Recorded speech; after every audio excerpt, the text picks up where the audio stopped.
Tu veux ma mort, poisson, pensa le vieux. C'est ton droit, camarade. J'ai jamais rien vu de plus grand, ni de plus noble, ni de plus calme, ni de plus beau que toi. Allez, vas-y, tue-moi. Ça m'est égal, lequel de nous deux tue l'autre. Qu'est-ce que je raconte?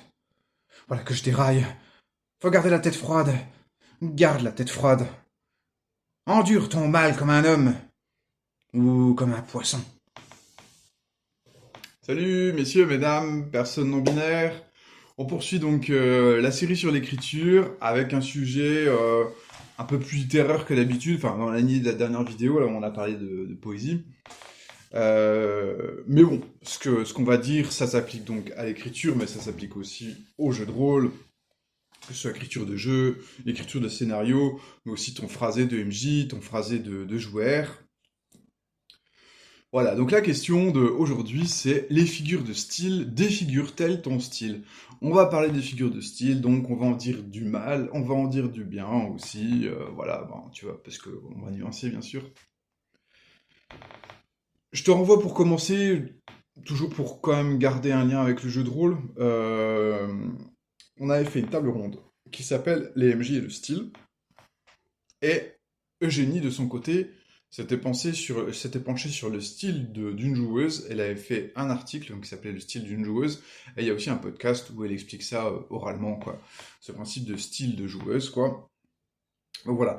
Également, je suis tenu de remercier chaleureusement Guillaume Rioux qui à nouveau a relu a relu ce script, hein, comme le script précédent. Il a également apporté des contributions. Donc, je te montrerai son point de vue à la fin de la vidéo, à la fin du contenu.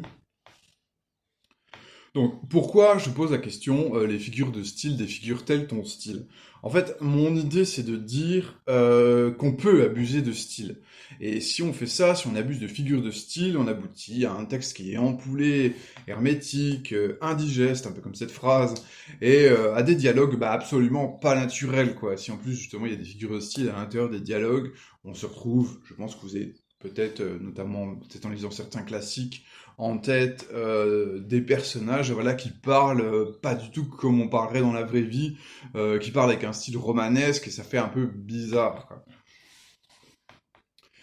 Donc, je vais pas te lister toutes les figures de style parce que on y passerait la nuit. Donc, il y a une liste de figures de style, mais longue comme le bras sur Wikipédia. Donc, si tu veux bûcher, ben va là-dessus. Comme d'habitude, t'as le lien en description. Mais de toute façon, là, pour le moment, je suis là pour dire du mal des figures de style, pas pour, au contraire, t'en faire un inventaire. Euh, et en fait, quand tu regardes les conseils d'écrivanes, eh bien, justement, les écrivanes te parlent rarement de figures de style, ou alors plutôt pour les éviter. Il semblerait que le minimalisme soit plutôt de mise, quoi. Par exemple, Stephen King, il conseille d'éviter tout ce qui est forme passive et d'éviter également tous les synonymes. C'est-à-dire que si tu définis par exemple un personnage par sa profession, ne cherche pas à chaque fois que à chaque fois que tu reparles de lui, de changer, enfin de désigner sa profession par un synonyme et tout, pour essayer d'appeler toujours le personnage d'une façon différente, entre guillemets, pour éviter les lourdeurs. En fait, tout le temps changer la façon dont tu donnes le nom de ton personnage, ça crée une forme de lourdeur ou en tout cas de maladresse, quoi. Donc voilà, c'est pour ça qu'il conseille d'éviter les synonymes. Pareil, les synonymes aussi, je pense qu'il pense beaucoup aux synonymes de dit-il dans les dialogues, tu vois. Ben, c'est pas grave si tu dis 15 fois dit-il, parce que si tu commences à dire éructa-t-il, grogna-t-il, oui, alors, pourquoi, gronda-t-il, murmura-t-il, en fait c'est lourd, quoi, c'est simplement. Amélie Nothomb, de son côté, elle proscrit les métaphores. Un de ses premiers conseils, c'est ne faites pas de métaphores, quoi. Donc tu peux, t'as droit aux comparaisons, mais t'as pas droit aux métaphores, quoi. Alors, ce conseil qu'elle fait, bon, elle fait de la littérature blanche, Amélie Nothomb, mais ce conseil, tu vas aussi beaucoup le voir en littérature de l'imaginaire, hein, donc SFFF, quoi, science-fiction, fantastique, fantasy. Parce que quand tu emploies une métaphore, le public risque de la prendre au pied de la lettre, quoi. Donc, je sais pas,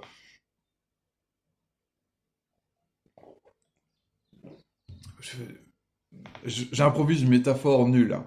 Mais si tu commences à dire un bâton de feu pour parler d'une lampe de poche, eh ben, ton lectorat risque de penser que tu parles vraiment d'un bâton enflammé, tu vois, un truc magique ou je sais pas quoi.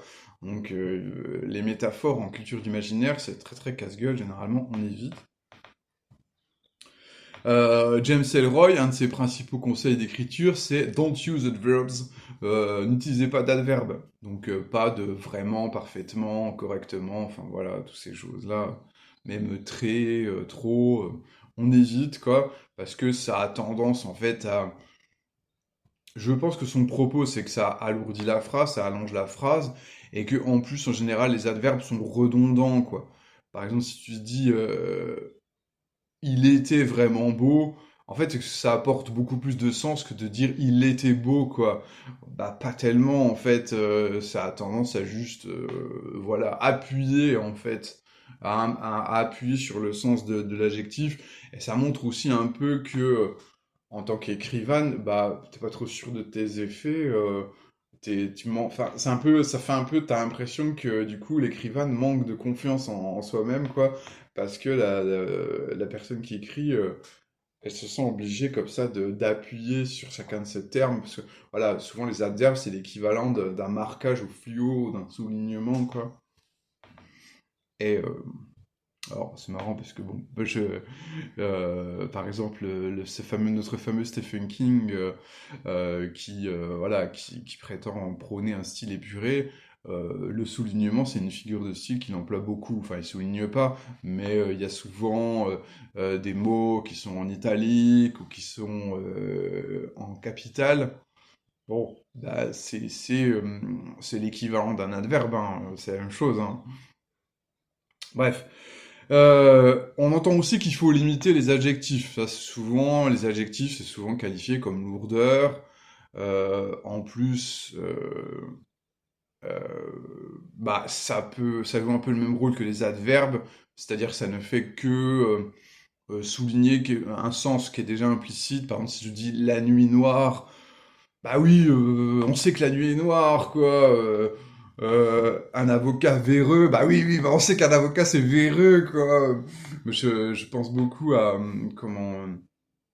euh, le dictionnaire des idées reçues de Gustave Flaubert ou comme ça.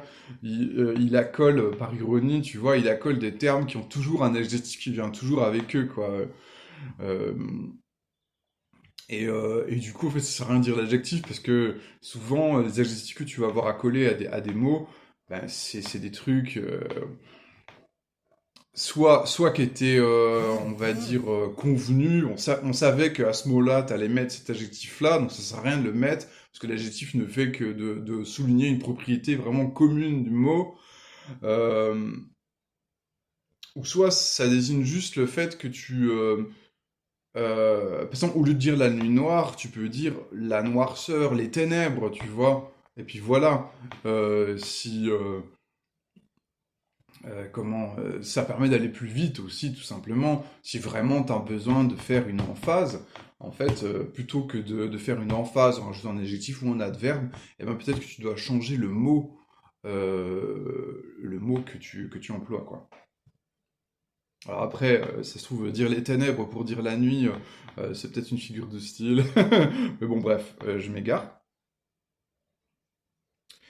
Et je suis obligé de te citer ma citation préférée, hein. C'est une citation de Ah Chong-yun, j'espère que je prononce pas trop mal, qui est "Je veux être un artiste de peu de mots". L'ironie de cette citation, en fait, c'est que Ah Chong-yun n'est pas écrivain. Ah Chong-yun est un poète coréen minimaliste. Euh, et donc, bah oui, effectivement, dans son cas, il n'utilise aucun mot. Donc voilà, on a le minimalisme stylistique maximal. Bon, bah, bien sûr, après, une fois que je t'ai listé tout ce que tu n'as pas le droit de mettre dans ton écriture, t'as le droit de me dire, ouais, mais c'est quand même hyper caricatural, parce que si on cumule tous ces conseils-là d'avarice stylistique, tous ces vœux de chasteté, eh bien, on peut plus rien écrire, quoi. Mais voilà, l'esprit est là. Je pense quand même que tu as l'esprit voilà, l'esprit de parcimonie, c'est quand même intéressant à retenir. Et du coup, bah, je suis obligé de te parler des romans d'Ernest Hemingway, et notamment sa fameuse théorie de l'iceberg, ou théorie de l'omission. Donc c'est une théorie du style qu'il a développée. En fait, Hemingway, il a commencé en étant journaliste, et souvent, en fait, quand il arrivait sur un terrain, il n'avait pas beaucoup d'infos préalables, il enquêtait un petit peu dans le speed, et donc il voyait bien que il captait qu'une partie du sens d'une situation globale dont les détails lui échappaient, quoi. Et il n'avait pas le choix que de restituer, sans même parler des limitations, j'imagine, de signes que tu as en tant que journaliste. Hein. Tu peux pas écrire des papiers longs comme le bras, donc tu es obligé quand même d'aller un peu à l'os dans la façon dont tu reportes les faits. Et la théorie de l'iceberg, c'est ça justement, c'est une sorte de style journalistique, mais appliqué à l'écriture de romans. Euh, et l'idée, c'est de montrer que la partie émergée de l'histoire et des faits est pour que le lectorat derrière se fasse sa petite histoire, quoi. Je vais citer le maître, hein. Si un écrivain maîtrise suffisamment son sujet, il peut se permettre de mettre certains éléments. Et le lecteur, si l'écrivain est sincère, les ressentira avec autant de force que si l'auteur les avait explicitement mentionnés. La majesté du mouvement d'un iceberg tient au fait que seul un huitième de sa masse émerge. Un écrivain qui omet des choses par ignorance ne fait que créer des vides dans son récit. Alors déjà, c'est intéressant dans ce qu'il dit, parce que ça veut quand même dire que c'est pas parce que tu ne mentionnes pas certaines choses qu'en tant qu'écrivain, tu les as pas inventées. Il y a cette idée qu'on va retrouver, je t'ai pas parlé régulièrement de Sophie Daba, tu vas faire un world building, tu vas faire un travail d'arrière-plan important, mais après derrière tu vas pas tout décrire finalement. Il y a des choses qui restent dans ton imaginaire que tu ne mentionnes pas, mais qui existent en arrière-plan et qui donnent en fait une texture, enfin qui donne une justification à ce que tu fais affleurer, quoi. Alors après, on peut aussi dire que on peut très bien, en tant qu'écrivain, ne pas avoir la réponse à tout, mais de choisir de ne pas avoir la réponse. Cette ignorance, je pense aussi qu'elle peut être calculée, de se dire, là, c'est intéressant de laisser une marge d'interprétation, de mystère. Euh, Voilà, par exemple, dans L'étranger de Camus, on sait peu de choses des motivations du personnage. Il nous semble comme ça un peu robotique. Et du coup, on nous laisse interpréter, est-ce que ce personnage est une sorte de psychopathe? Bon, qui est l'interprétation, je dirais, la plus évidente, quoi. Est-ce que ce personnage est tout simplement une métaphore d'une société, une métaphore de l'homme en général? Euh, Est-ce que ce personnage a été victime d'une insolation? Parce que quand il commet Meursault, quand il commet son crime, c'est mentionné qu'il a très chaud, tu vois, que le soleil tape dur et tout. Et donc, quand il commet son crime, est-ce qu'il a eu un coup de folie? Et du coup, son absence de remords ne vient-elle pas du fait qu'il ne se sent pas responsable d'un meurtre qu'il aurait commis, en fait, sous un coup de délire, quoi? Son absence de remords n'est-elle pas juste en fait, la traduction de la plaidoirie, en fait, la plaidoirie du procureur, qui justement lui reproche son absence de remords. Et donc ça, c'est ce qui est souligné, mais on ne sait pas, en fait, finalement, malgré le fait qu'on ait accès au journal intime du personnage, on n'a pas accès à tous ses sentiments. Quand il dit maman est morte ce soir et tout, est-ce que vraiment, oui, ça donne l'impression comme ça que le personnage il s'en bat la race, mais en fait, c'est une interprétation comme une autre. On trouve pas mal de journaux intimes, de vrais journaux intimes. Par exemple, je sais plus quelle nana, malheureusement, où c'est, bah là, des fois, l'entrée du jour, c'est un de mes enfants est mort, quoi. Est-ce que vraiment elle avait aucun chagrin? Non, c'est juste qu'en fait, dans un journal intime, Même un journal qu'on écrit que pour soi, on n'avoue pas tout par écrit, en fait. On n'avoue pas tout par écrit. Des fois, on n'est pas non plus capable forcément d'écrire son chagrin, en fait. Et donc, écrire maman est morte hier. euh, Comme ça a l'air dénué d'émotion, mais c'est pas parce que l'émotion n'est pas écrite qu'elle n'est pas présente, quoi. Donc, il y a une marge d'interprétation, tu vois. Alors, est-ce que Camus, lui, derrière, il a en tête, voilà, il sait exactement ce qu'est vraiment la psychologie de Meursault, ou est-ce que Camus, il choisit l'indécision? C'est pas clair. Bon, pareil, sur la théorie de l'iceberg, ce qui est assez marrant, en fait, moi je trouve, c'est que, par exemple, un des grands romans d'Hemingway qui est censé être vraiment écrit dans le style théorie de l'iceberg, c'est Le vieil homme et la mer. En fait, dans Le vieil homme et la mer, c'est vrai qu'il y a beaucoup de choses qui sont pas expliquées et tout, tu sens qu'il y a des non-dits. Pour autant, par exemple, tu as quand même accès aux pensées du personnage principal. Donc tu dis, bah, ça donne pas l'impression d'avoir un rapport journalistique des faits, d'avoir accès juste à d'être, ou même simplement d'être comme un fantôme extérieur qui voit les choses, qui voit seulement la surface sans voir les profondeurs. On voit quand même une partie des profondeurs intimes du personnage dans Le vieil homme et la mer. C'est pour ça que, à la limite, moi je préfère l'autre terme qui est théorie de l'omission. Parce qu'en fait, dans Le vieil homme et la mer, Hemingway, il nous dit des choses qui sont très intimes, qui sont profondes en réalité, profondes dans le sens, on va dans les profondeurs de l'intériorité du personnage, mais il ne nous dit pas tout par contre, il ne nous dit pas tout, en fait on a accès à certaines pensées en fait du personnage, mais on n'a pas accès à toutes ses pensées, on n'a pas accès à tout son passé, et ainsi de suite.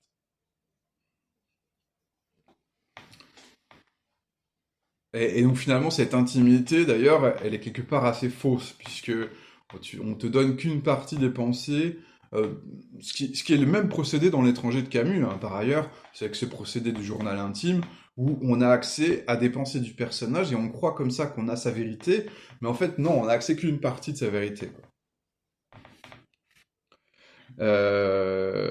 Voilà, bon, autre roman écrit vraiment dans un style dépouillé qui pourrait se rapprocher de la théorie de l'iceberg. Il y a bien sûr tout ce qui est Jack London, Ursula Le Guin aussi dans l'ASF. Je trouve elle est beaucoup dans ce style-là, quoi. Très dépouillé, très à l'os, très sur les faits en fait. Euh, donc voilà, c'est spontané, mais c'est aussi viscéral. Alors, après, ça fonctionne pas toujours. Enfin, en tout cas, à mes yeux, le style dépouillé ne fonctionne pas toujours. Je pense par exemple à Fondation d'Isaac Asimov. Eh bien, par exemple, je trouve que dans Fondation, les personnages bah, n'ont pas d'émotion, quoi. Enfin, les personnages sont tellement peu décrits, peu développés. Même, je veux dire, t'arrives sur une planète, la planète n'est pas décrite, ou alors c'est une planète, tu sais, mono-environnement. Voilà, ils arrivent sur une planète de glace. T'es là, écoute, tu veux peut-être. Enfin, quand j'ai lu Fondation, il y a beaucoup de mots, je me dis, franchement, il y aurait eu 100 pages de plus dans le bouquin, ça aurait été mieux pour qu'on se plonge un peu plus dans l'environnement, qu'on soit dans l'immersion, parce que là, t'as l'impression de Fondation d'Asimov, tout est fil de fer, que ce soit les personnages, les planètes, tout ça et tout. Alors Guillaume Rioux aura un autre avis là-dessus, donc je t'en ferai part plus tard, hein. Donc voilà, on n'est pas d'accord sur Fondation, c'est intéressant de débattre là-dessus. Voilà, à mon sens, un style dépouillé, il est là pour mettre en valeur une histoire forte et humaine. On peut aussi, au lieu des figures de style, et là je t'envoie la vidéo Comment tenir le public en haleine, on peut aussi privilégier la tension, quoi. Plutôt que d'écrire de façon stylée, on va écrire de façon haletante, euh, en, en employant les procédés que sont le suspense, la curiosité et la surprise, quoi. Alors, bon, après, ceci dit, dans cette vidéo sur comment tenir sur l'attention, j'ai tendance à dire oui, mais en fait, on peut privilégier le style à l'attention, hein, donc bon, bref. Je ne suis pas à une contradiction près, c'est pas grave. Alors, là, comme ça donne quand même beaucoup l'impression que je fais une charge contre le style, mais en vrai, il y a des moments où tu peux te donner des dérogations, t'accorder en fait des figures de style. À quel moment justement tu peux réintroduire des figures de style? Eh bien, notamment quand tu as besoin de mettre en place des registres de langage, selon le contexte, selon les personnages. Alors j'ai noté méta-narration, je sais plus pourquoi. Euh, Tu peux faire, voilà, la méta-narration, ça peut être une figure de style qui peut être intéressante des fois, donc tout ce qui est adresse au lecteur, tout ça. Euh, et je sais pas, je donne un exemple, par exemple dans le jeu de rôle Hollywood, l'univers est présenté par un narrateur en fait qui est un détective privé, ancien flic, hyper blasé, qui parle un peu l'argot de la rue, quoi. Enfin, ça va, l'écriture argotique est pas trop poussée, mais il y a quand même de l'argot présent et tout. Et toute la ville d'Hollywood est présentée en fait par sa voix, quoi. Et bah ça, c'est de la métanarration, entre guillemets, quoi, parce que...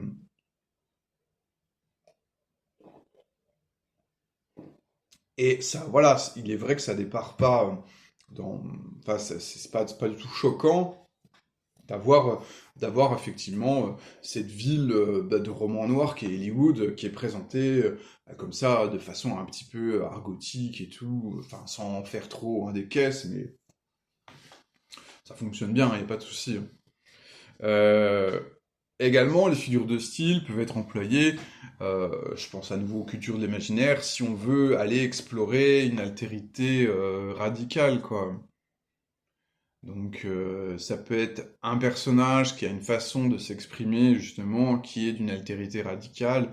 Par exemple, je sais pas, un personnage qui quand il parle n'utilise aucun verbe ou précise ses émotions en encadré à chaque fois qu'il dit quelque chose ou, euh, ou utilise en fait des mots contradictoires qu'il appose les uns aux autres, ainsi de suite, ou des figures de style peuvent être employées pour décrire en fait comment se comporte un environnement ou une créature qui est d'une altérité radicale. Également, par moment, notamment à besoin d'immersion, mais je l'ai un peu dit tout à l'heure, eh ben, il y a une figure de style que tu peux vouloir utiliser qui est l'hypotypose. L'hypotypose, c'est la description exhaustive d'une personne, d'un lieu, d'un environnement, d'une époque et tout, et qui est fait pour mettre en place une immersion profonde. Bon bah voilà, c'est voilà, il y a des moments c'est important, utile d'employer ce procédé, et donc bah il y a pas de souci, go for it quoi. Bon, plus globalement, tu peux déroger de temps en temps au régime sec que je t'ai prescrit là tout à l'heure, à condition que ça en vaille la peine, quoi, grosso modo. Donc par exemple, tu peux t'autoriser les adjectifs et les métaphores quand ça apporte vraiment une épaisseur et une originalité. Donc par exemple, j'ai parlé de la nuit, si tu dis la fourrure de la nuit, euh, c'est une métaphore, mais elle est intéressante parce qu'elle n'est pas trop attendue, quoi. Elle apporte une image nouvelle, un peu mystérieuse, quoi. J'aurais pu peut-être employer des métaphores plus convenues, et là, il faut aller mieux éviter. En fait, si tu prends, voilà, grosso modo, si tu utilises une métaphore, utilise une métaphore originale, pas une métaphore convenue ou qui n'apporte pas plus de sens que la forme sèche, quoi. Et pareil pour les adjectifs, bah, si tu dis la nuit noire, la nuit obscure, bah, ça sert à rien, c'est redondant.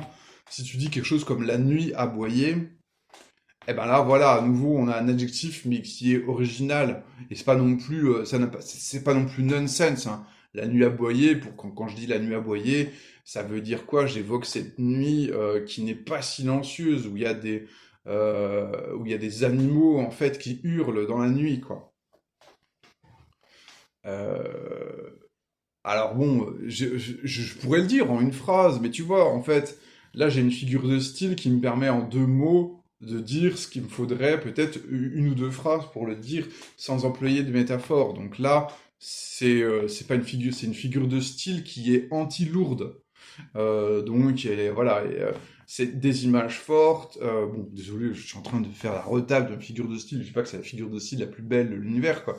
Mais elle a l'avantage au moins d'être anti-lourde, en fait, d'apporter plus de légèreté que si on le disait avec des mots classiques.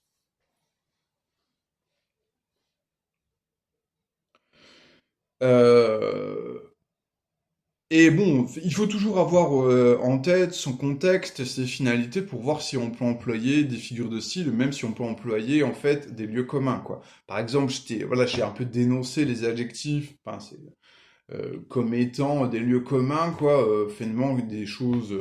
Je pense qu'on a tous en tête Lovecraft qui utilisait 15 milliards d'adjectifs et aujourd'hui c'est considéré comme étant vraiment daté comme façon d'écrire, quoi. Pour autant, ben, des fois c'est pratique. Par exemple, donc dans mon jeu Les Sylvonautes, il y a beaucoup de listes d'adjectifs quoi, pour décrire la forêt, pour décrire la ruine. Si tu choisis ton personnage, tu veux choisir son apparence, tu as une liste d'adjectifs, tu prends les adjectifs que tu veux et tout. Et en fait, ça permet en jeu, bah, très rapidement, si je veux décrire quelque chose, ok, ben, j'ai une liste d'adjectifs, c'est très court, quoi. Je choisis un ou deux adjectifs qui me conviennent. Et quand je fais ma description, voilà, une description qui est juste, bah, c'est un peu comme la fameuse nuit aboyée, une description qui est juste à un mot auquel j'appose trois quatre adjectifs, ben, c'est rapide, ça va straight to the point, ça met tout de suite des images en tête, et donc il y a une certaine efficacité. C'est peut-être un peu convenu, un peu maladroit, un peu bateau, mais c'est efficace. Et parfois, c'est ce qu'on cherche, c'est l'efficacité, notamment en jeu de rôle, où bon bah c'est bien de faire des belles descriptions littéraires, mais déjà tout le monde n'en a pas la capacité, et en plus bah ça prend du temps de parole qui pourrait être utilisé à autre chose, quoi. Et donc voilà, bon, par exemple, bah, si tu dois jouer la forêt dans les Sylvonautes, tu vas prendre trois quatre adjectifs, tu vas dire la forêt est venteuse, morbide et surpeuplée. Voilà, tac, voilà, en quatre mots, je t'ai posé une ambiance qui est assez folle, quoi. Et voilà, ça fonctionne. Bon, également, toujours dans un souci de... Alors, je reviens à nouveau, moi, là, je t'ai donné des dérogations. On peut s'autoriser des figures de style, mais qui soient minimalistes, qui soient juste entre guillemets une roublardise des mots. Et donc, bah, je t'incite par exemple à relire Victor Hugo pour s'inspirer de son sens de la formule. Alors, Victor Hugo est pas toujours léger, hein, mais il y a des moments, en fait, il a des phrases qui sont vraiment très simples, avec des figures de style telles que l'oxymore, quoi, dire une chose et son inverse qui fonctionne vraiment très très bien. Et par exemple, il y a cette phrase-là que je trouve géniale, qui est en frontispice sur le jeu de rôle Notre Tombeau. C'est pas Victor Hugo qui a écrit Notre Tombeau. C'est Je vois une lumière noire, quoi. C'est fou, quoi. Tu vois, c'est des mots simples, mais je vois une lumière noire, ça a quelque chose. Ça a une force vraiment énorme. Ça veut pas dire grand-chose, hein, mais voilà, ce sens de l'oxymore, typiquement hugolien, moi ça me termine. C'est vraiment génial, c'est très simple et ça fonctionne de fou, quoi.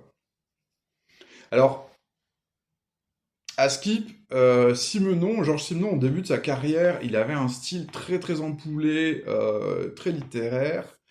Et donc, il s'est retrouvé avec Colette comme directrice de collection, un truc comme ça. Et donc, elle relit ses manuscrits et puis lui fait, c'est pas possible. C'est pas possible, tu vas me simplifier ça tout de suite. Et elle lui aurait dit, en fait, une phrase que je trouve complètement dingue. Il faut écrire comme personne avec les mots de tout le monde. Et ce serait un peu la phrase qui a créé le Simon qu'on connaît, quoi. Genre, ah mais oui, en fait, ça sert à rien d'écrire de façon littéraire avec un méga vocabulaire, des méga figures et tout. Faut employer les mots du quotidien, mais les placer, je sais pas, d'une façon qui est percutante, quoi. Mais à nouveau, des fois, juste dire il est beau, le dire au bon moment, avec un bon sens du rythme et tout, c'est plus fort que juste dire que d'employer, enfin voilà, de faire trois phrases de figure de style pour dire qu'il est beau comme une galaxie, ou je sais pas quoi, enfin voilà. Je sais pas, si tu mets je l'ai rencontré, deux sauts à la ligne, il était beau, deux sauts à la ligne, et puis tu continues, quoi. On sait que c'est une information qu'il faut retenir, que c'est important, que c'est la chose que le narrateur ou la narratrice a retenu en truc numéro un, quoi. Et voilà, il n'y a pas besoin d'en rajouter, quoi. Ouais, ouais, voilà, je présente Thomas Minier, j'écris des romances avec beaucoup de talent, comme vous pouvez le voir. Donc voilà, sinon, bah, c'est un peu cette idée aussi de jouer sur d'autres paramètres. Là, par exemple, dans mon exemple, je dis il était beau, tu vois, encadré par deux sauts de ligne et tout. C'est-à-dire que tu peux jouer sur l'espacement des paragraphes, tu peux jouer sur les silences, tu peux jouer sur les typos, sur les polices. J'ai parlé aussi, tu vois, des gras, des italiques, des capitales, c'est des choses que tu peux faire aussi. Et donc, il n'y a pas que les mots que tu peux travailler les lettres. Euh,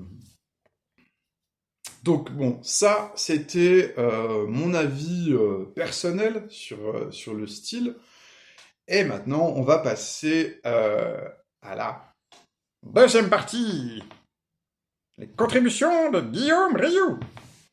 Voilà, donc Guillaume a un avis un petit peu différent, donc c'était pas mal de vous le placer, quoi. Bon, Guillaume, déjà, il rappelle qu'il faut distinguer l'écrit de l'oral, c'est-à-dire, en termes de style, ce qui est valable à l'écrit. Alors, bon, Guillaume a fait plutôt quelque chose de très orienté jeu de rôle, je précise, hein. Par exemple, pour Guillaume, l'écrit, ça veut dire quand l'auteur s'adresse à MJ ou aux joueuses, quoi. Donc, il y a des choses qui sont valables à l'écrit, qui sont pas nécessairement valables à l'oral. C'est-à-dire quand MJ s'adresse aux joueuses, quand les joueuses parlent entre elles, eh bien, on va pas formuler les choses de la même façon, ça c'est assez évident. Alors après, ceci dit, comment... il y a un travail, ça j'avais déjà évoqué, il y a un travail, il y a toujours un, par exemple quand tu maîtrises un scénario, il y a toujours un travail de réorganisation du texte. C'est-à-dire que, par exemple, moi j'aimais beaucoup les scénarios de l'appel de Cthulhu, où souvent il y a des descriptions assez chouettes. Mais tu peux jamais les dire telles quelles en fait. C'est vraiment très rare parce qu'elles restent écrites de façon assez littéraire. Et donc, je suis obligé de quand je MJite, ces descriptions, moi j'aime bien les lire, hein, vraiment, je reste assez fidèle, mais comme je suis obligé de les oraliser. Euh, Écoute, on va essayer de... Tu m'accordes un tout petit instant, je vais aller chercher un scénario, et puis on va faire tout de suite un cas d'école, quoi. Je te laisse avec Mignon Fraise. Ah, pas plus. Je reviens tout de suite.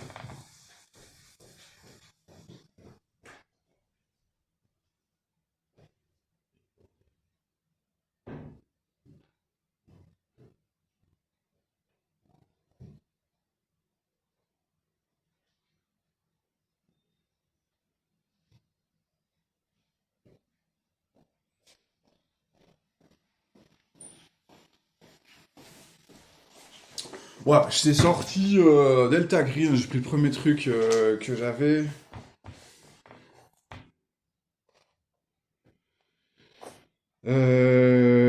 Tuk tuk tuk tuk.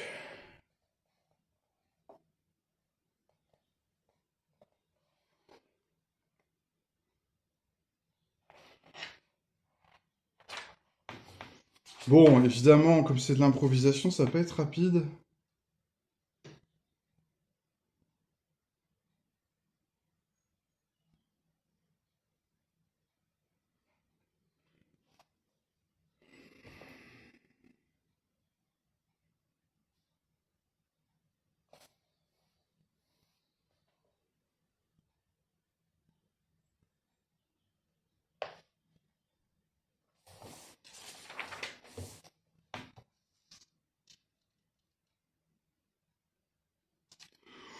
Bon, par exemple, je sais pas moi, Bon, là, en Delta Green, c'est vraiment nul, hein. C'est vraiment nul au niveau des descriptions, parce que pour le coup, les descriptions sont pas littéraires, c'est pas un bon exemple, hein. Mais grosso modo, Groversville est le chef-lieu du comté, entre parenthèses fictif, bon, voilà, déjà, ça, on s'en fiche, quoi, de Grover County au cœur du Tennessee. Grover County est une zone agricole avec de nombreuses petites villes disséminées ça et là. Sa population est officiellement de 1200 personnes, mais la cité est mieux équipée que ne laisserait supposer sa taille. Sa position de chef-lieu de comté, aussi bien que de ville escale sur l'autoroute 135, lui ont apporté une prospérité plus grande que celle des villes voisines. Bon, alors ça, c'est impossible de le lire tel quel. Bon, j'ai peut-être sans doute pas pris un bon exemple. J'aurais peut-être dû un peu plus préparer et te prendre vraiment un scénario où il y a quand même une belle description. Mais du coup, là, au moins, ça va bien te dire comment je vais oraliser, quoi. Comment je vais maîtriser. Bon, je dis, bon, bah, écoute, Mignon Fraise, bon bah t'arrives à la ville de Groversville, hein, donc bah, ce que tu vois sur ton atlas là, c'est que c'est le chef-lieu du comté de Grover Country. Alors là, on est vraiment en plein cœur du Tennessee, c'est vraiment le Tennessee profond quoi. Bah tu vois en bagnole, de toute façon, tu vois comment tu vois toutes les grandes zones agricoles, vous passez devant plein de petites villes disséminées ça et là, tu vois comme si le bon Dieu, il avait balancé des graines de ville au milieu des champs un peu au hasard, quoi. T'arrives devant le panneau, Groversville, tu vois, c'est mis population 1200 personnes.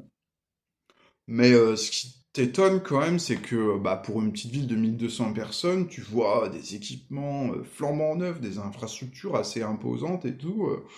Et enfin, tu vois les lignes électriques toutes neuves, il y en a plein. Ça donne un peu, ça laisse supposer quand même que la ville est un peu trop bien équipée pour sa taille, quoi. Bon bah voilà.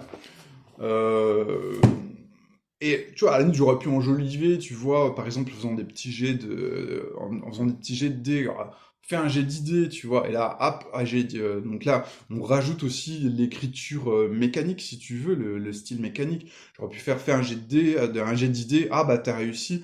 Franchement, quand tu vois les équipements de la ville, tu dis que clairement la ville doit servir en fait, comment?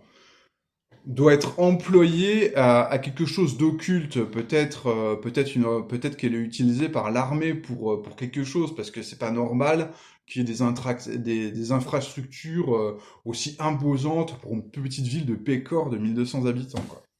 Bon, j'espère que tu as compris cette idée que de toute façon, mais après, le, alors on pourrait imaginer une base de jeu de rôle, si tu veux, qui va essayer d'ancrer tout de suite cette oralité dans le texte. Euh, mais en même temps, c'est compliqué parce que, en fait, évidemment, un scénario de jeu de rôle, il peut pas forcément savoir comment les personnages vont approcher l'endroit et tout. Et donc, il y a ce côté circonstanciel qui est quand même souvent assez indéfini. Euh, Sans parler que, bon, là, moi, je décide, si tu veux, de mettre l'emphase sur la bizarrerie de cette ville. Euh, mais est-ce que vraiment tout MJ aura envie de le faire, quoi? Donc, décrire la ville de façon assez neutre dans le scénario et laisser les MJ s'en emparer, ça peut être soit, de toute façon, on n'a pas le choix de faire comme ça, c'est vraiment la seule bonne façon de faire, ou ça peut être aussi un parti pris, dans le sens où moi j'aime bien, à la limite, ça me dérange pas qu'un scénario prenne MJ au sérieux. Ils disent, MJ, c'est normal que tu bosses, non pas parce que moi, scénario, j'ai la flemme, mais parce que je crois en toi, MJ. Je crois en ta capacité à t'approprier la chose, et je pense même que c'est un fun que tu recherches, et donc je veux pas te priver de ce fun. C'est un peu la fameuse réplique en gastronomie. Serveur, c'est pas toi qui dois crever le jaune de l'omelette, c'est le client. C'est le privilège du client de crever l'œuf de l'omelette pour voir le jaune couler et tout. C'est à lui d'avoir ses satisfactions, c'est pas à toi. Donc il faut pas toujours pré-mâcher. Bon, désolé pour cette métaphore pas du tout vegan.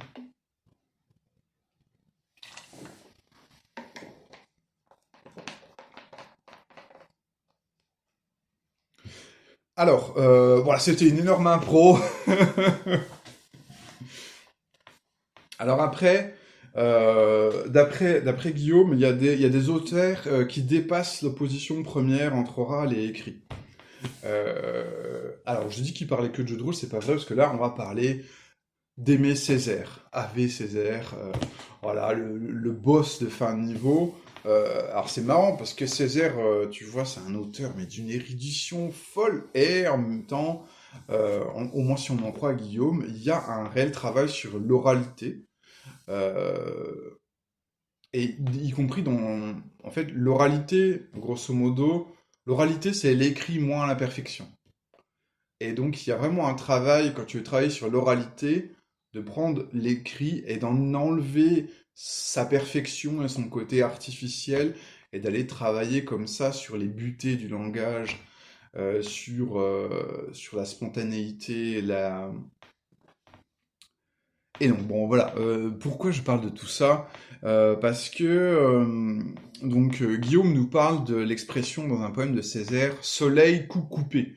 Et en fait, il explique qu'il y a un truc de jeu. Bon, il y a bien sûr cette métaphore du soleil, en fait, qui ressemble à un coup qu'on a coupé, mais au fait, on pourrait le dire autrement, puisque d'ailleurs, en fait, l'expression soleil coup coupé telle qu'elle est employée par Césaire, et c'est à peu près sûr qu'elle s'inspire d'un poème d'Apollinaire où il dit soleil coup tranché. Le soleil est un coup tranché, quelque chose comme ça. Et donc, il va reprendre, Aimé Césaire, il va reprendre à son compte l'expression, mais il va dire coup tranché, il va dire coup coupé, parce que ça apporte une sorte de bégaiement, tu vois. Et du coup, on a vraiment l'illustration de ce truc de l'écrit moins l'imperfection. Bon, après, rien n'est univoque avec Aimé Césaire, parce que, par exemple, il se trouve aussi que dire coup coupé au lieu de coup tranché, ça apporte un surcroît de sens et d'image, parce que le coup coupé, c'est le nom d'un oiseau africain qui a une gorge rouge en fait, donc ça donne l'impression qu'on lui a tranché la gorge et qu'elle saigne comme ça.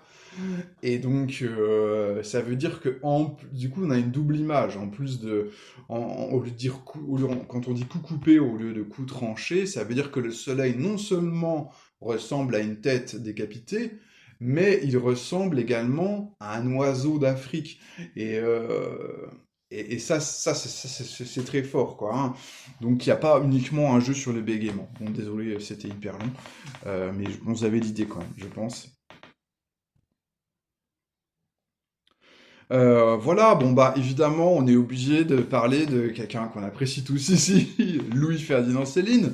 Voilà, un grand amoureux de l'humanité, à n'en pas douter. Et voilà, après, il est vrai que Céline, il va introduire quelque chose, pas forcément le premier, mais c'est vraiment celui qui le fait de la façon la plus exacerbée, la plus visible.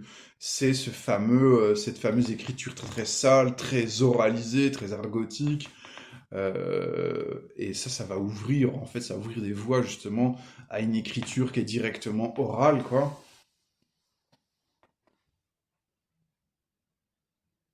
Et après, inversement, on a Audiard. Audiard, forcément, Audiard, on l'assimile au style oral, puisque c'est surtout un grand écrivain, un grand auteur de dialogue. Mais en fait, c'est dialogue qui met dans les bouches de gens, tu vois, assez populaires, tout ça.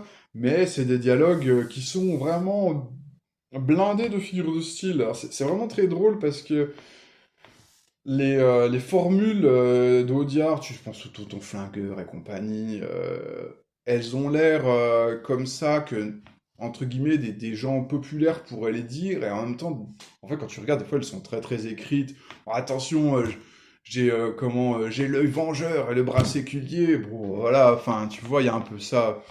Il y a un peu ça aussi avec, comment il s'appelle, Alexandre Astier. De toute façon, moi, je pense que Astier, il doit s'inspirer de Audiard à fond les ballons, quoi. Bah, dans Camelot, les personnages, d'un côté, ils parlent effectivement comme on pourrait parler des populos, quoi. Et en même temps, même Perceval, enfin, tu sens qu'il y a une écriture derrière et que c'est hyper construit, les dialogues des personnages, mais le personnage est plus teubé de Kaamelott, il s'exprime d'une façon qui est très construite et qui est...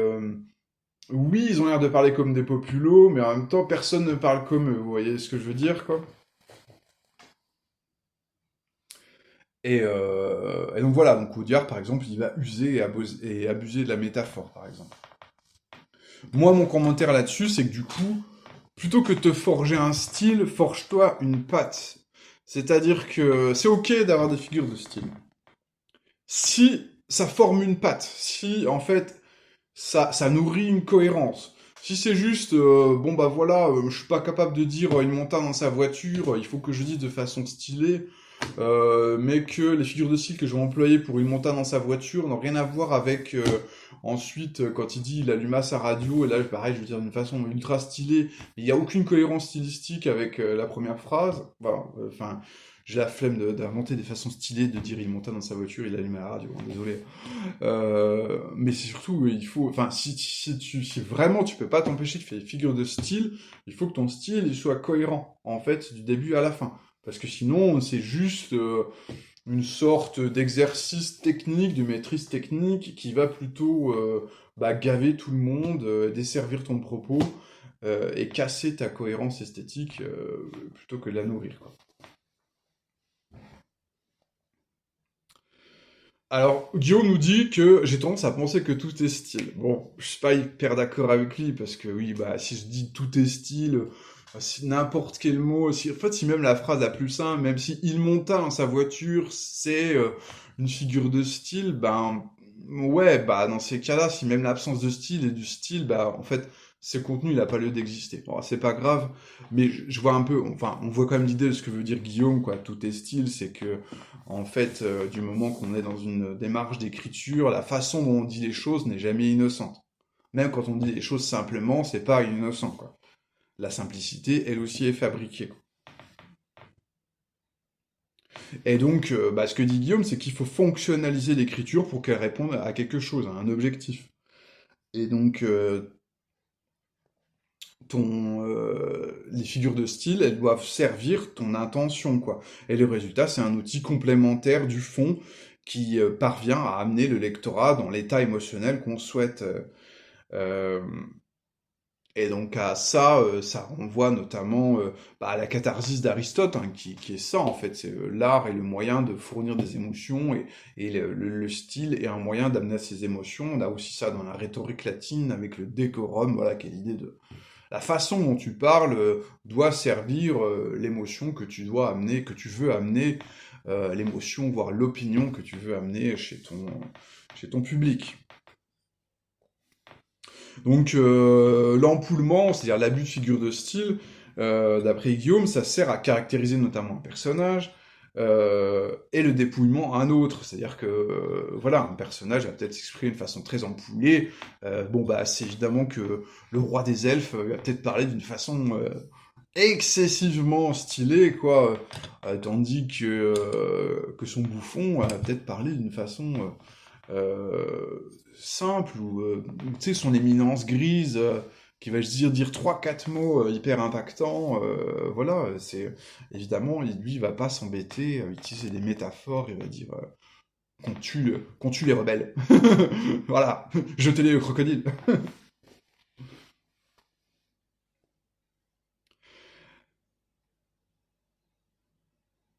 voilà alors alors il m'a dit un style descriptif est peut-être préférable à de l'infodump objectif par les mécaniques.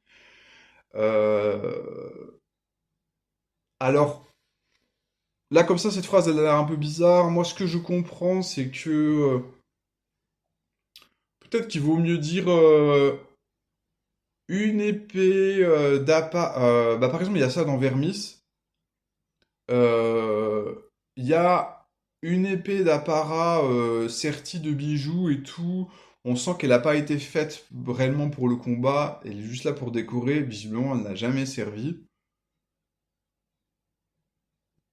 c'est mieux que d'écrire épée d'apparat, 1d6 de dommages, en cas d'échec critique, elle se brise, euh,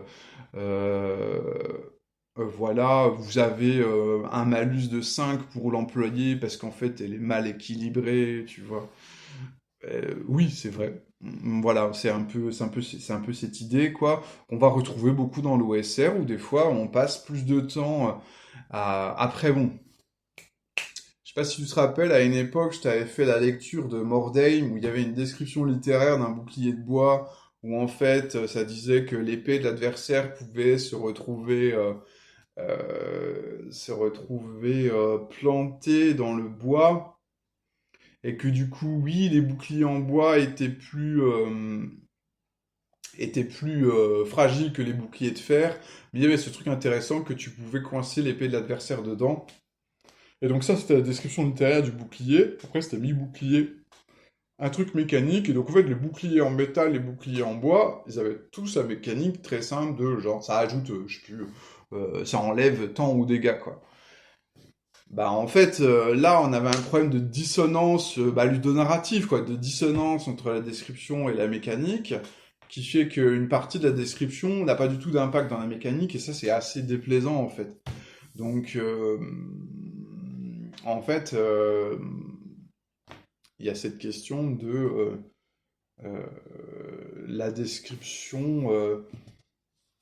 Il y a des descriptions. En fait, il y a des descriptions qui sont effectivement du pur décorum, et il y a des descriptions qui, en fait, apportent des informations. Et si c'est le cas, bah, ces informations, il faut qu'elles existent dans la mécanique. Moi, je pense, hein. Ou sinon, bah, il vaut mieux pas les dire, parce que sinon, c'est hyper frustrant la lecture de dire, ah ouais, en fait, il y a deux sortes de boucliers, machin, mais en fait, en vrai, en règle, il y en a qu'une sorte, quoi. Bizarre. Voilà. Il dit, tandis que des formes plus métaphoriques traduiront une ambiance plus complexe à certains moments de la narration. Voilà, bah, c'est toujours pareil, en fait, le truc de... Par exemple, la description qu'on a lue de la ville, là, précédemment, qui était très factuelle, en réalité, eh bien, c'est souvent des descriptions factuelles sont utiles quand on est vraiment dans la partie du scénario où les personnages vont poser des questions, vont interagir et tout. Et là, il faut être factuel, c'est pas le moment de mettre en place des images. Mais si t'es dans un moment un peu plus... parce que, voilà, en fait, la description de la ville en elle-même, c'est une information, puisque grosso modo, la ville, elle cache une activité militaire secrète, quoi. En fait, le simple fait de se renseigner sur la ville ou de rentrer dans la ville, tu peux avoir un indice là-dessus, quoi. Donc, on va pouvoir utiliser de la métaphore quand on est clairement dans un moment cinématique. Moi, je t'ai parlé des descriptions haïku. Souvent, mes descriptions haïku, en fait, ce sont des cinématiques. Et donc, à ce moment-là, oui, je peux me permettre des images parce que derrière, il n'y a pas trop de risques que mes joueurs me disent, oui, mais attends, qu'est-ce que ça veut dire? J'ai rien compris, tout ça, machin. Parce que c'est pas un moment qui est actionnable, quoi. Quand on est sur des moments actionnables en JDR, eh bien, on est obligé quand même d'être un peu factuel, quoi.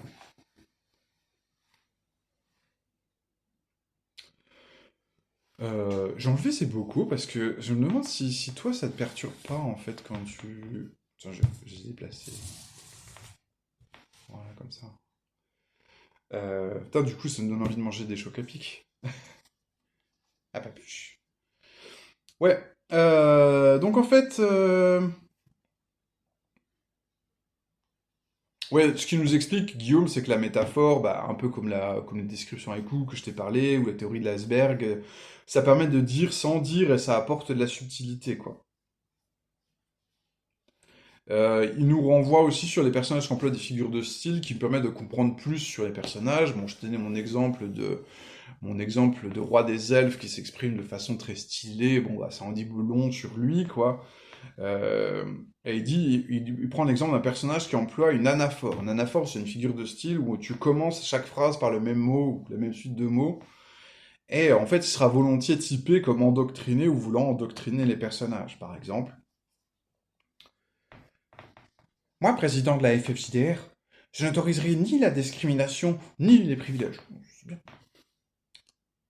Moi, président de la FFJDR, je refuserai l'embourgeoisement du jeu de rôle.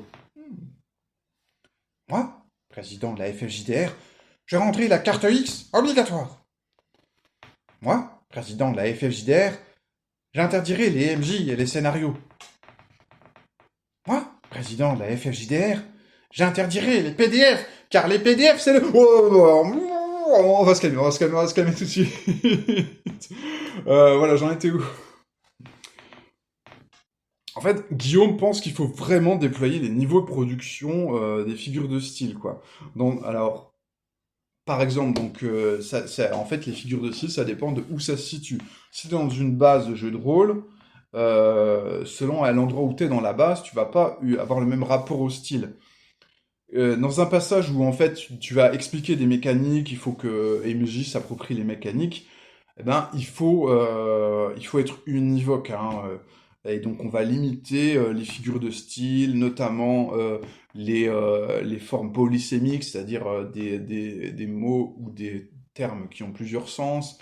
On va éviter les périphrases, c'est-à-dire voilà, enfin, si tu commences à dire référentiel aléatoire cubifié au lieu de D, oui, bon, bah évidemment, ça va pas le faire, quoi, hein. D'ailleurs, c'est vrai que pour aller dans le sens de Guillaume, j'avais fait un premier jet de jeu de rôle Inforenza, où j'employais beaucoup de mots un peu stylés pour dire des choses classiques, telles que... Ouais, j'ai un peu conservé, mais par exemple, au lieu de dire une scène, je dis une instance. Mais au lieu de dire comment les entrées dans Inforenza, tu dois écrire le journal de bord de ton personnage. Il est divisé en plusieurs entrées. Et au lieu de dire une entrée du journal, je mettais une inflorescence. Et j'avais un lecteur qui a juste aussi m'a dit mais en fait on n'y comprend rien. Pourquoi ces figures de style? Alors là c'est vraiment de la mécanique pure et dure quoi. Et donc j'ai remplacé ça par phrase quoi. Dire on écrit une phrase et c'est vrai que ça fonctionne beaucoup mieux qu'une inflorescence. Hein. Vous voyez bon, vous voyez l'idée quoi.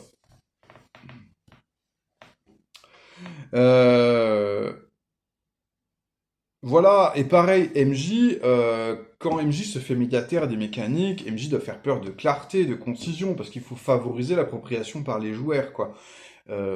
Pour permettre notamment leur agentivité, c'est-à-dire que si tu comprends rien aux règles ou à la fiction, parce que MJ il parle d'une façon trop stylée, eh bien oui, tu n'as pas d'agentivité, parce que t'as pas assez d'informations pour prendre des décisions qui t'appartiennent vraiment, quoi. Mais par contre, quand la base ou quand MJ est médiataire de l'univers, on peut se permettre l'équivoque, la métaphore, parce qu'on est dans une espèce de foisonnement narratif qui nous entoure, qui est l'environnement, qui est l'univers, qui est l'histoire d'un monde. Et donc là, bah, c'est plus touffu. Et puis de toute façon, à nouveau, on a toujours la possibilité, par la guerre des questions, d'éclaircir la chose, hein. Et donc, par exemple, comme figure qu'on peut employer, Guillaume nous parle de la métonymie. La métonymie, c'est le contenant pour le contenu. Par exemple, boire un verre, manger un tagine, la matière pour l'objet, écrire un papier. Il nous parle aussi de la synecdoque, qui est une forme de métonymie, mais passons. La synecdoque, c'est en fait quand tu substitues un terme à un autre parce que ils ont une parenté de sens, quoi.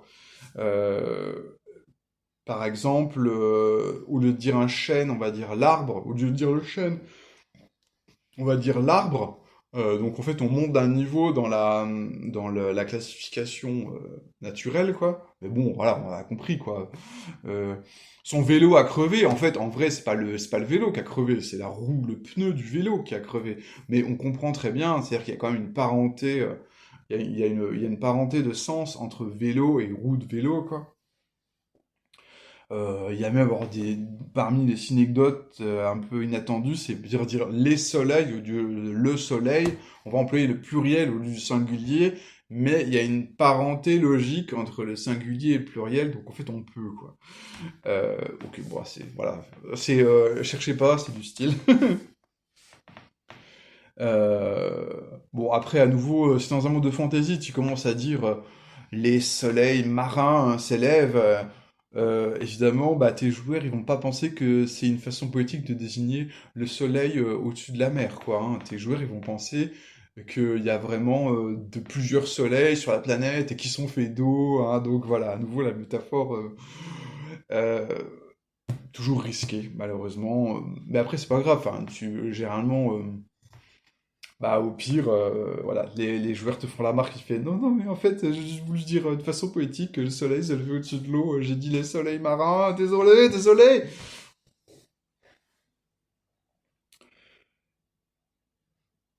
Mais en fait, je pense que du coup, c'est quand même l'effet que Guillaume cherche. C'est-à-dire qu'il m'a dit, tout élément incomplet ou non évident permet de stimuler le questionnement des joueurs.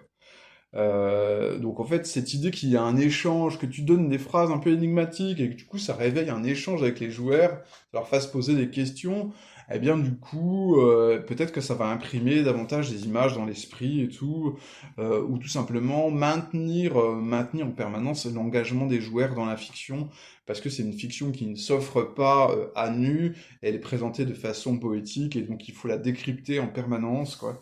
Il y a peut-être ça, hein.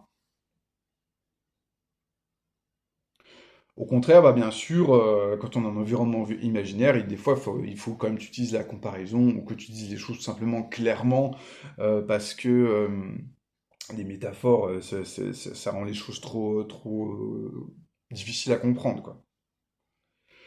Voilà, il va nous parler des PNJ qu'on interprète, donc comme on l'a déjà dit, c'est-à-dire que en fonction des PNJ, tu peux changer de figure de discours, bien sûr. Pareil, bah, les joueurs, quand elles jouent leur PJ, elles vont avoir un style qui permet déjà, par exemple, de faire exactement très bien la différence entre quand je parle avec la voix de mon personnage et quand je parle pour en ma voix propre. Eh bien, évidemment, si mon personnage il a une façon de parler très typée, quoi, euh, eh bien, évidemment, on comprend tout de suite la différence, quoi.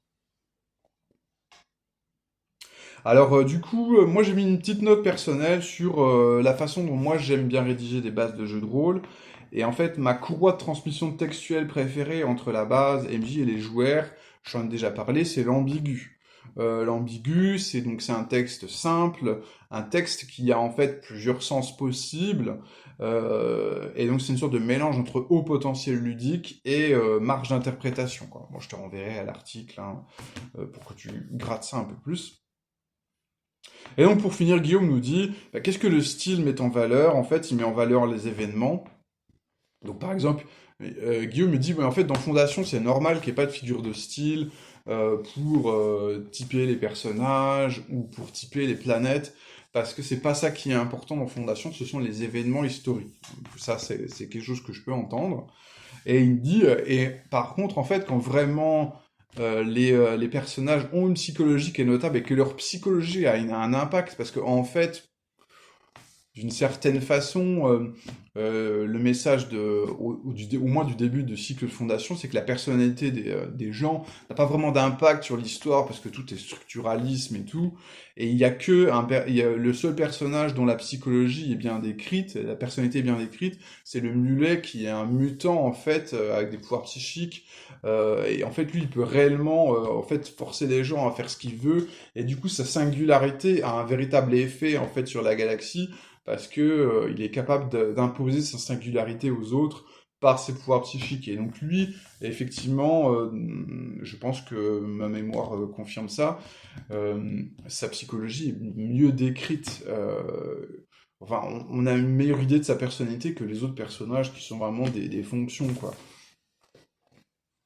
Et c'est cohérent effectivement avec le message de Fondation, qui est un message très structuraliste, et qui dit que en fait la singularité des gens n'a pas énormément d'impact, tout est structure, sauf quand on a une anomalie telle que le mulet. Et encore, c'est une anomalie extrêmement temporaire, quoi, puisque dès que le mulet décède, en fait, tout ce qu'il a mis en place disparaît.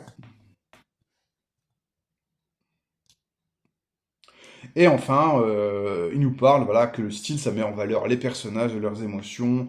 Et donc là, évidemment, le langage poétique, les expressions, eh ben, vont être des manières d'approcher la psyché d'un personnage. Eh bien voilà, bah c'était long. C'est vrai qu'on va continuer à faire je pense qu'on va continuer quand même à faire des vidéos en collaboration avec Guillaume. Mais bon, du coup, comme il y a deux points de vue qui s'opposent, ça fait des contenus un peu plus longs, voilà. Après, c'était aussi assez ambitieux comme sujet. J'espère que ça t'a pas trop saoulé, 1 heure de vidéo sur le style. Bah, tu me diras en commentaire. Et puis, on se revoit à la prochaine. On va continuer à parler d'écriture en jeu de rôle. Et normalement, on devrait parler d'écriture de romans en s'inspirant de techniques de jeu de rôle. Voilà, j'espère que ça te fait saliver. Et on se dit à la prochaine. Ciao!